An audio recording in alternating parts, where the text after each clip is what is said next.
안녕하세요. 안녕하세요, 여러분. 네. 5월이 다가왔습니다.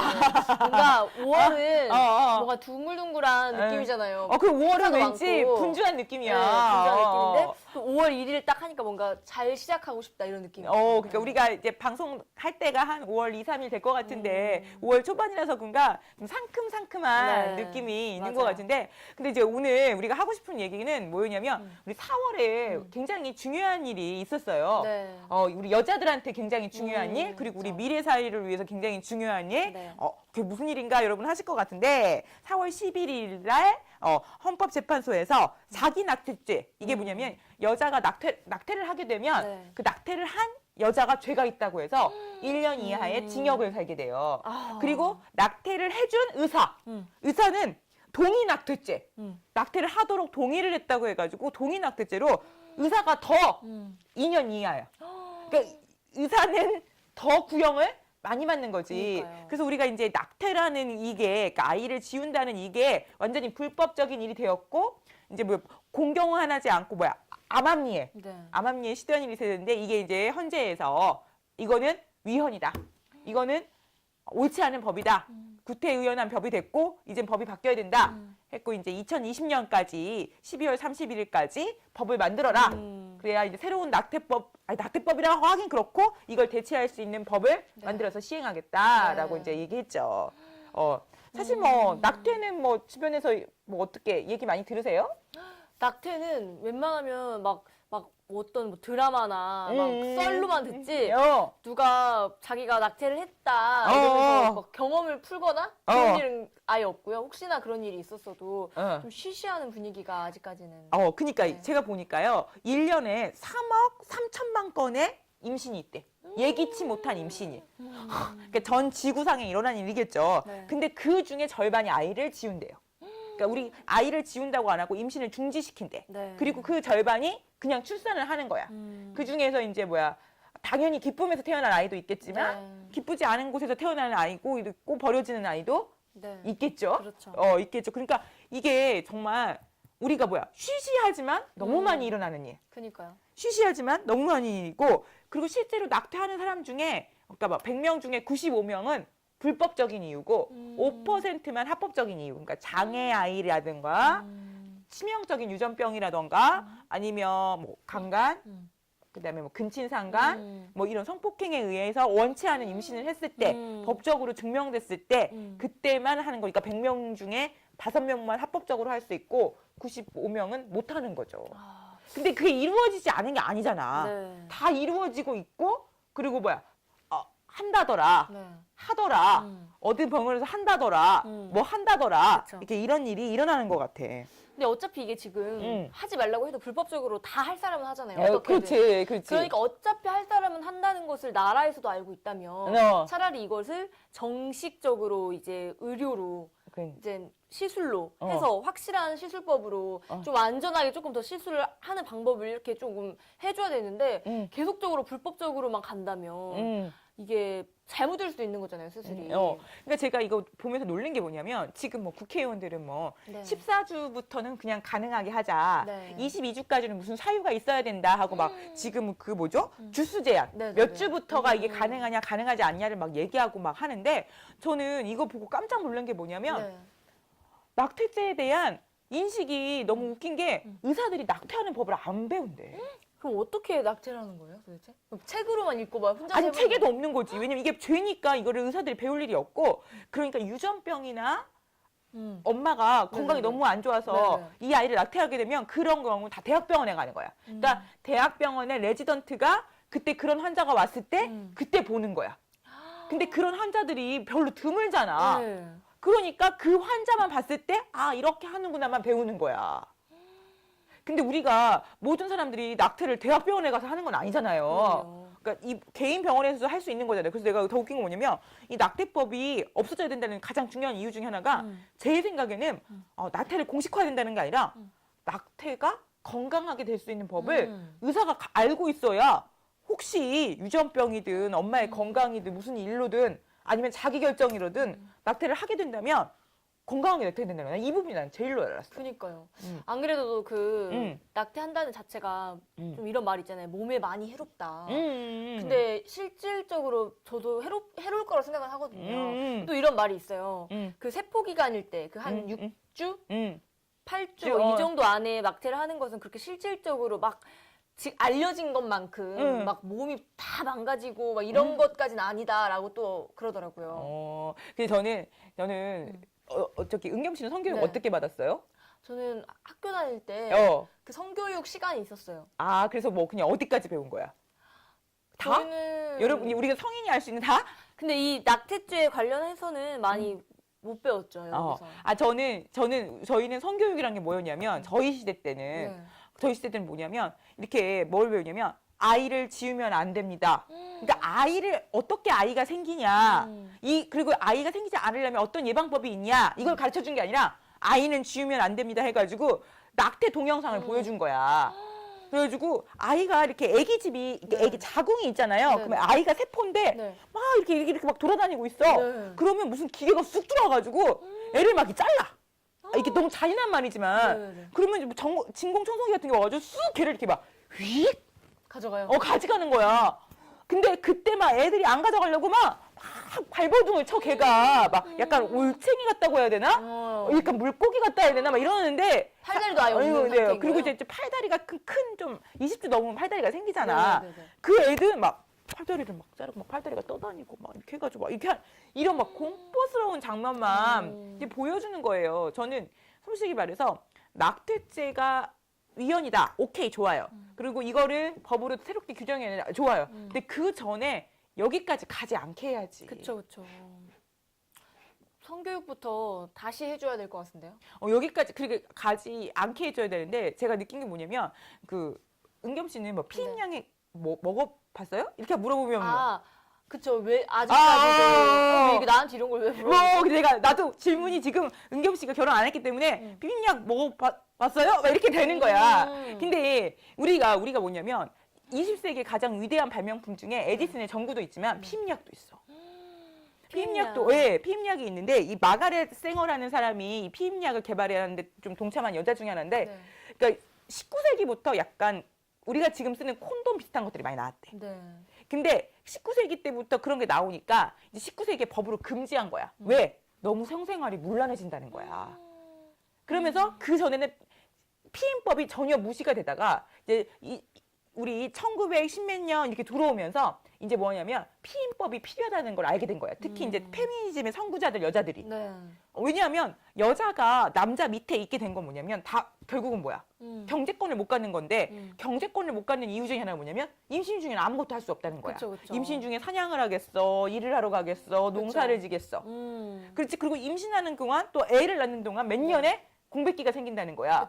그리고 이제 여자들이 무슨 일이 잘못되면 무조건 아이를 갖게 되면 중지되는 거야. 그래서 여자들이 사회에 진출할 수 없고 교육을 받아봤자 무의미한 일이 되는 이유가 되는 거야. 그때부터 이제 피임약이 개발되면서 여자들이 뭐 하는 거야? 자기가 임신을 선택할 수 있게 된 거지. 그래서 이제 1960년대부터 70년대부터 이렇게 피임이 합법화되고 1972년에부터 이게 합법화된 거야. 결혼 안 해도 피임약 먹을 수 있다가 합법화된 거야. 원래 결혼을 했을 때만 먹을 수 있었어요? 근데 그게 72년이야.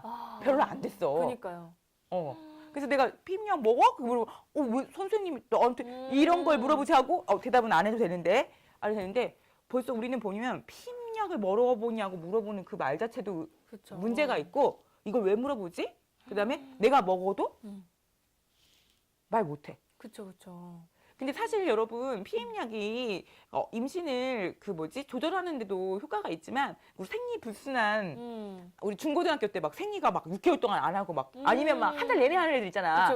그런 애들은 피임약을 먹었어요. 왜냐면 그게 처방으로 해주는 거야. 조절을 해주잖아요. 근데 이런 거 자체 물어보는 것보다 약간 꺼리시해. 맞아요. 그리고 저는 이렇게 가끔 병원에 가면 의사 선생님이 물어봐. 뭐 임신했냐? 임신 경험이 있냐? 출산 경험이 있냐? 근데 그거는 모든 여자에게 다 중요한데 은겸 씨한테도 물어본 적 있어요? 저는 그 산부인과 간 게 아니고 대학병원에 한번 아파서 갔었는데 음. 그때 막 여러 가지 막 체크를 하라고 하더라고요. 그때 임신 경험이 있었냐고 물어본 적이 있었는데 그때 저희 아빠가 그걸 듣고 굉장히 화냈었거든요. 그러니까 그게 여자가 초경을 시작하면 네. 임신할 수 있는 확률이 있다는 건 누구나 네. 알고 있고 그다음에 지금 임신하고 있으면 약이 다 달라져야잖아. 그럴 그지? 수 또 있죠. 임신 경험이 있으면 또 뭔가 이쪽에 이상이 있을 수도 있잖아. 그래가지고 이제 그런 걸 물어보는데 우린 그런 거 물을 때도 나조차도 결혼한 나조차도 아니요? 왜 물어보죠?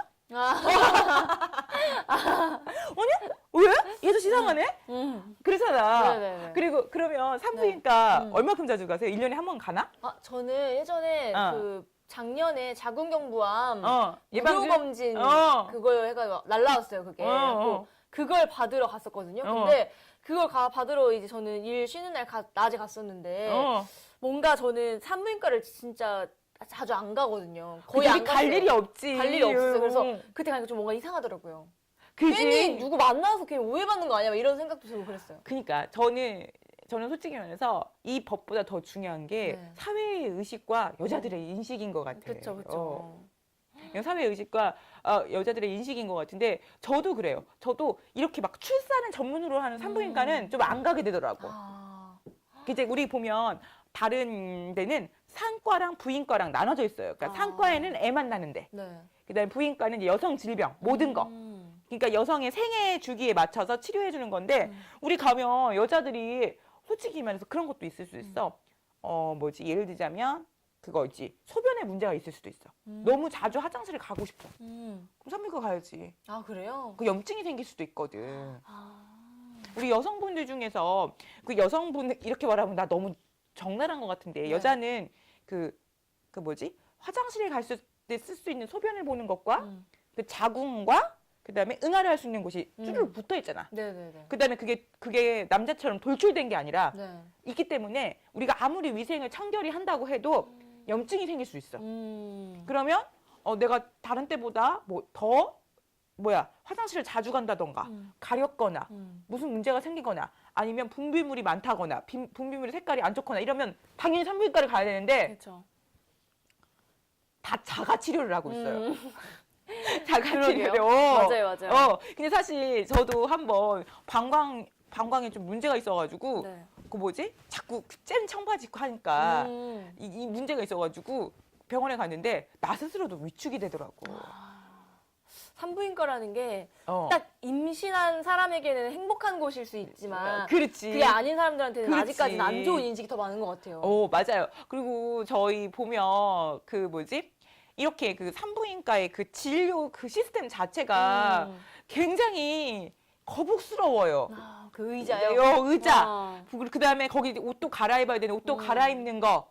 그다음에 그 모든 시스템 자체가 그렇죠. 정말 안 하고 싶은 것 중에 하나인 거야. 그래서 참 그래. 그리고 자기 그거 해봤나? 유방암 검사? 아니요, 유방암 검사 아직 안 해요. 아직 그 나이가 안 됐나? 네네네.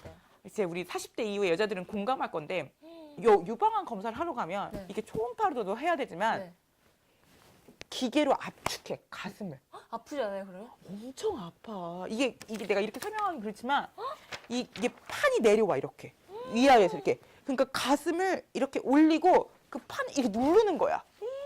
이게 굉장히 정확한데 엄청 아픈 데다가 그 방법밖에 없어요. 그 검사하는 방법이? 이걸 찍어야 돼. 의무야.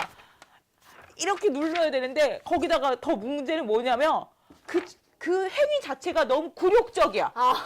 무슨 말인지 알죠? 네네네. 그러니까 내가 봤을 때는 우리가 이 법에도 신경 써야 되지만 여성 부인과 계통의 그 질병 치료하는 이 모든 것들이 조금 더 검사자 중심이 아니라 검사를 받는 좀 환자 중심으로 좀 바뀌었으면 좋겠어. 그러게요. 그래가지고 아마 자기도 건강검진 사실되면 날라올 거야. 이거 검사하라고. 그렇게만 해야만 정말 유방암을 알 수 있는 거예요? 이 초음파 갖고는 안 된대. 더 정밀하게 이거 찍어야 돼. 의무검사야. 의무검사. 정말 손 미치겠네요. 이게 내가 나 너무 아파요. 막 그래 그거 한 장도 아니야. 여러 장을 찍어. 막 애들이 아파요? 아파요. 야 누르잖아. 아파요. 그리고 또 갖고 이제 그래서 그거를 찍었던 경험했던 동질적인 여자들하고 막 얘기를 했어. 근데 당연히 그 초음파를 찍을 때는 여성 분이 와서 도와주시는데 그러게요. 너무 조금. 근데 남성분이 할 수도 있는 거예요, 그 유방. 그거는 안 했으면 좋겠다. 사실 산부인과 산부인과 밑에 뭐 자궁 경부암 있나 무슨 검사 할 때는 남자 산부인과 의사 선생님도 있어요. 맞아요. 근데 사람들 다 알아보고 가잖아요. 여자 산부인과 의사. 근데 저는 이제 그렇게 생각해. 뭐 그거는 그렇다 치는데 이 가슴 찍을 때는 가슴을 이렇게 막 올리고 뭐 해야 되는데 그걸 남자 선생님이 맞은다는 거는 그건 좀 그렇다 해. 저 아직 안 해봐서 모르겠지만 말만 들어도 벌써 뭔가 아파요. 지금. 아파요? 네. 근데 자기 그거 해봤어? 어떤가요? 그 유방 초음파하고 여기 갑상선 초음파? 아니요, 안 해봤어요. 저는 이제 갑상선 초음파를 여자들이 많이 하잖아요. 네. 근데 제가 유방 갑상선 초음파를 같이 하는 그 병원에 항상 같이 네. 있잖아. 그래서 같이 갔어요. 갔는데 의사 선생님이 보호자 들어오라고 하더라고. 네, 왜요? 이게 뭐 이제 여자들이 너무 수치심을 느낀다는 거야. 남자 왜요? 의사 선생님이니까. 왜냐면 이렇게 초음파를 네. 이 갑상선을 봐. 네. 그다음에 유방도 보는 거야. 네네네. 그럼 초음파 기계로 유방 주위를 이렇게 네네네. 돌려야 하잖아. 네네네. 그러니까 여자들이 혐오감을 늘릴 수 있고 네. 또 뭐 예를 들어서 그러진 않겠지만 성추행 뭐 이런 의심도 할 수 있으니까 간호사든 누구든 꼭 한 사람을 데리고 오라 그래. 하고 그럼 그걸 같이 해. 같이 해요? 봐줘 의사 하는 게 아니고? 선생님이요. 그러면서 설명해 주시더라고.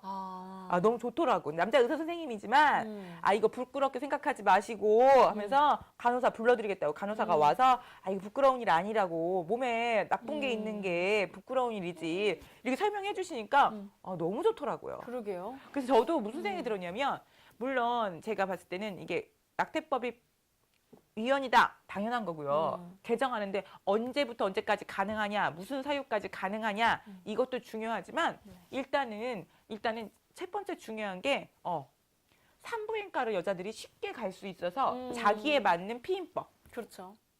그다음에 그리고 무슨 일이 생겼을 때 가장 먼저 상의할 사람이 쌤, 의사 쌤, 산부인과 선생님이었으면 좋겠고 네. 그다음에 여성들이 병원에 자주 안 가려고 하는데 그 관련된 좀 진료를 이번 기회에 조금 더 편하게 바꾸는 게 되게 중요하다고 생각해요. 그렇죠. 그리고 일단 성교육을 그렇게 하면 안 될 것 같아요. 어떻게? 이 법이 개정이 되면서 좀 성교육 낙태 이런 부분에 대해서도 조금 그렇게 막 혐오감이 들지 않도록 성교육을 다시 해야 될 것 같아요. 그리고 제가 봤을 때는 애들 다 알아요. 뭐 요즘 동영상 얼마나 많고 책도 얼마나 많은데 무슨 꽃이 있는데 나비가 날라오고 뭐 이렇게 하면 안 된다. 그런 얘기 하지 마시고 그냥 대놓고 남자애들한테는 콘돔 쓰는 거 얘기해주고 여자애들한테는 나이 되면 산부인과 진료를 제가 봤을 때 좀 일찍 시작해야 돼. 15, 14살 뭐 이렇게 초경했을 때 한번 검진을 받도록 해야 돼요. 그래서 그쵸. 걔가 의사 선생님이나 간호 선생님한테 자기 몸을 사랑하는 법. 그러니까 생리대를 어떻게 써야 되고 어떻게 처리하는 것도 물론 중요하지만 얼마나 자주 이걸 교체해주고 또 만약에 생리 주기를 체크하는 게 얼마나 중요하고 또 우리 배란일이 언제고 이런 것들 있잖아. 그렇죠, 그렇죠. 그래서 내가 이럴 때 무슨 문제가 생겼을 때 그리고 임신 초기 증상이 어떤 건가 알아서 애가 자기가 임신한지도 몰라가지고 막달돼가지고 막 배 가리고 와가지고 화장실에서 애 낳고 막 이런 거 있잖아. 근데 며칠 전에 제가 어떤 기사를 봤는데 이거는 사실 관련이 없을 수 있는데 신기해서요. 그 임신을 한 줄을 진짜 모르고 일주일 있다가 아기를 낳은 그런 사례가 많아. 있대요. 외국에서도 있었어. 외국에서요? 아줌마가 어느 날 배가 아파가지고 배도 안 불러온다면서요. 그렇게. 그분은 뚱뚱했어. 그러니까 원래 그 배인 줄 안 거야. 근데 애를 낳은 거야. 그럴 수가 있지? 며칠 있다 알고 바로 낳았다고 이런 기사를 봤어요. 그리고 제가. 약간 어떤 분들은 생리주기가 너무 불순해가지고 네네. 1년에 한 번 하시는 분도 있대. 그 자기는 그건 1년 뭐 동안 이해가 없으면 있는 거 모르지. 그러니까 그거가 있으면 산부인과를 정기적으로 갔던 분이면 알았겠지. 그러니까요. 저도 진짜. 저도 놀란 것 같아요. 그리고 또 우리 아까 은겸 씨랑 가끔 들어오다가 얘기했는데 요즘 젊은 사람들 중에서는 이런 게 있다고 하더라고요. 임신 어쩔 수 없이 무슨 일로 임신을 하게 돼서 아이를 지우게 됐는데 그게 의료 기록으로 남는 게 여자가 나중에 별로 불리한 일로 작용하는 거 아니냐. 그쵸. 그래가지고 제가 그냥 뭐 은겸 씨한테 나이도 있고 하니까 그걸 남겨야 나중에 그 몸에 문제가 생겼을 때 의료 기록이 있기 때문에 치료할 수 있는 거다. 막 이런 얘기하고 근데 나는 은겸 씨 말도 맞는 것 같아요.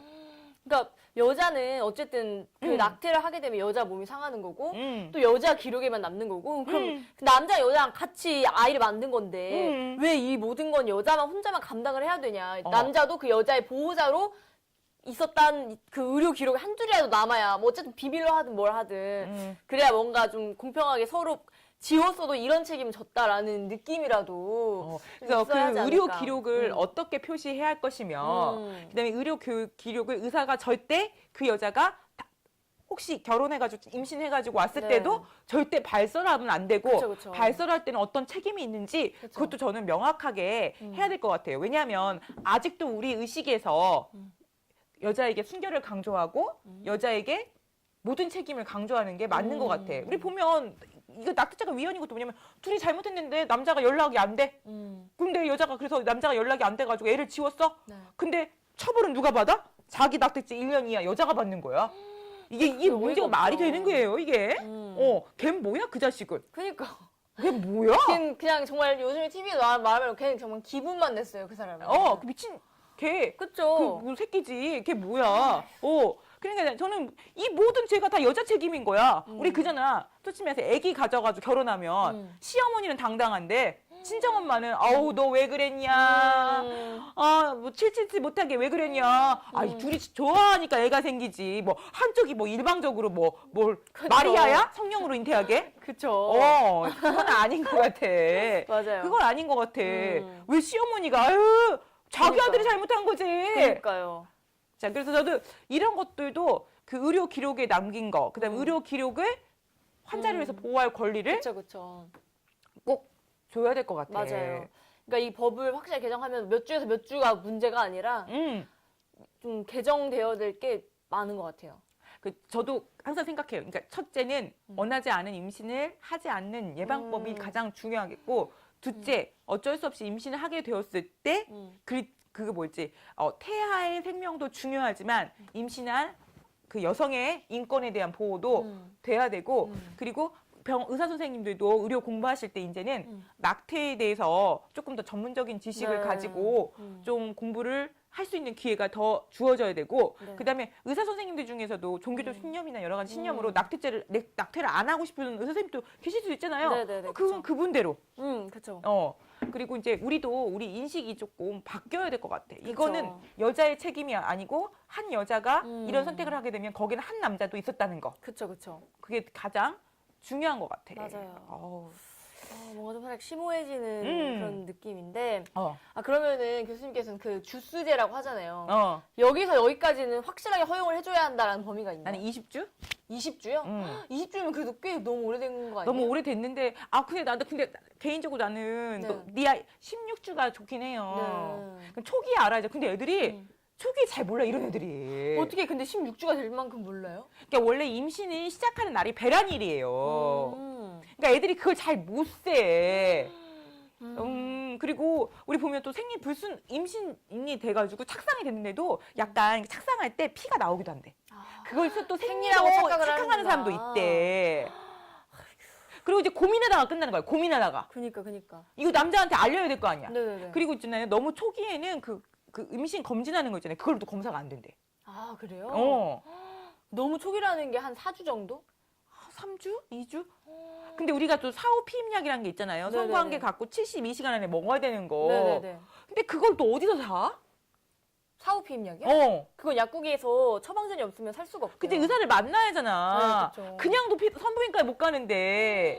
그러게요. 의사님 선생님이 앞에가지고 제가요 어떤 남자랑요 성관계를 가졌는데요 네. 임신이 할 수도 있고 같은데 그러니까. 그럼 선생님 그럼 한번 봅시다 해가지고 그 임산부 바지를 입고 누워야 돼? 남자들은 모를 거야. 그러게요. 그러니까 여자들도 확실히 피임을 확실하게 진짜 해줘야 되는 것 같아요. 차라리 그 사후 피임약이 몸에 많이 안 좋다고 하잖아요. 그렇지. 제 생각에는 그래도 그 낙태를 하러 산부인과에 가는 것보단 그래도 사후 피임약 받으러 산부인과에 가는 게 낫고 산부인과에 사후 피임약 받으러 가는 것보다 그 경구 피임약을 먹는 게 낫다. 그리고 요즘에는 아이를 출산하신 분들은 주사를 맞으면 몇 년간 임신이 중지되는 것도 있대. 그러니까 선택을 하실 수. 그리고 이제 그런 선택할 때 암암리에 비밀리에 하지 말고 이것도 뭐예요? 여자의 자기 결정권이니까 당당해질 필요가 있을 것 같아요. 네.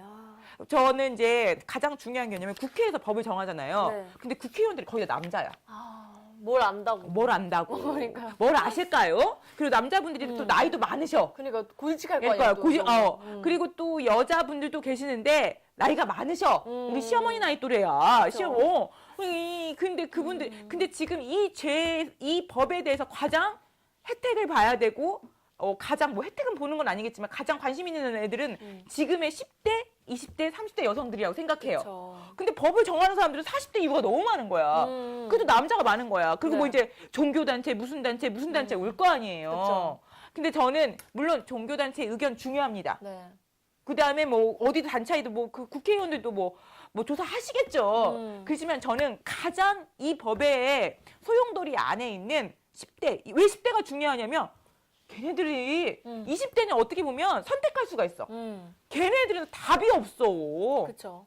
답이 없잖아요. 답이 없죠. 그죠? 그 걔네들이 막 우리 보면 가끔씩 화장실에 애를 낳아가지고 버리고 고시원에 애를 낳아서 그쵸, 버리고 그쵸. 혼자 막 그 애를 낳고 막 와, 근데 대단한 게, 참 그것도 이렇게 생각하면 또 안 될 수도 있지만, 산부인과에서는 진짜 의사와 의료진들이 몇 명이 붙어가지고 그 얘기를 근데 하는데, 혼자 어떻게 해? 혼자 어떻게 기차 화장실에서 낳고. 막 이런 거 있잖아. 네. 애 버려지고 사실 얼마나 귀중한 생명이야. 그러게요. 걔는 또 얼마나 아휴. 걔 인생이 열 몇 살인데 앞으로도 인생이 더 큰데 그 아픈 상처를 갖고 미역국 한 번 제대로 못 먹고 그러니까요. 몸조리 하나 못 하는 거잖아요. 좀 그 모두가 할 수 있는 합의를 봤으면 좋겠고 그 다음에 더 중요한 건 뭐냐면 성교육도 피임도 그 다음에 특히나 여성의 의식도 그 다음에 남성의 의식도 변해야 된다고 생각해요. 네, 맞아요.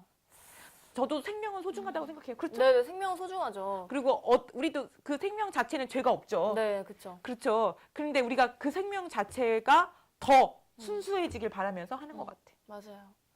오늘 좀 너무 무거운 얘기했나? 좀 무거운 이야기였지만 결코 이게 무겁게만 가면 안 된다는 거죠, 끝까지. 어서 빨리 법이 개정이 돼서 정말 이게 하나의 시술로 얼른 자리를 잡아가지고 아플 좀 때, 누구나 다 인정할 수 있는 법이 되었으면 좋겠고요. 그리고 이게 악용되지 않도록 뭔가 그쵸, 그쵸. 장치를 좀 해놔야 되고요. 네. 그리고 일단 법안을 만들고 이게 주기적으로 얘를 검토를 해야 될 것 같아요. 맞아요. 한 2년 시행해봤으니까 이게 좀 문제가 있다 그러면 보강도 하고 법도 변해야지. 뭐 한 번 정한 법이 30년 가면 어떡해. 그쵸, 지금 그쵸. 시대가 얼마나 빨리는데 우리 그쵸. 지금 5G야. 그러게요. 5G야. 네. 제가 봤을 때는 뭐 2년, 3년 안에 제도를 계속 정비해가면서 이게 모두에게 행복한 법이 될 수 있도록 조금. 근데 국회의원들이 요즘에 맨날 싸움만 해가지고 이거 언제 정할지 모르겠어. 그러니까요. 정하긴 정할 것 같아? 그러니까요. 얼른 정해지기를 바라봅니다. 네, 5월 달에 즐거운 일도 많은데 그래도 우리가 한 번은 이 얘기를 해고 가야 될 것 같아서 하게 된 것 같아요. 네. 지금까지 남몰래 이런 고민하신 분, 또 남몰래 죄책감 느끼신 분들, 우리가 그 마음을 가지고 이 법에 더 관심을 가지고 좀 지켜봐야 될 것 같아. 네. 그리고 이거는 여성들을 위한 법이 아니고 이 법에 관심 있는 사람 다 페미니스트가 아니라 맞아요. 인간을 사랑하는 인본주의자들입니다. 그쵸. 그렇게 알고 계시면 될 것 같아요. 네. 그래. 그러면 우리 5월도 좀 즐겁게 네. 맞이하고 네. 다음 주에 뵙기로 하죠. 네. 여러분 감사합니다. 감사합니다.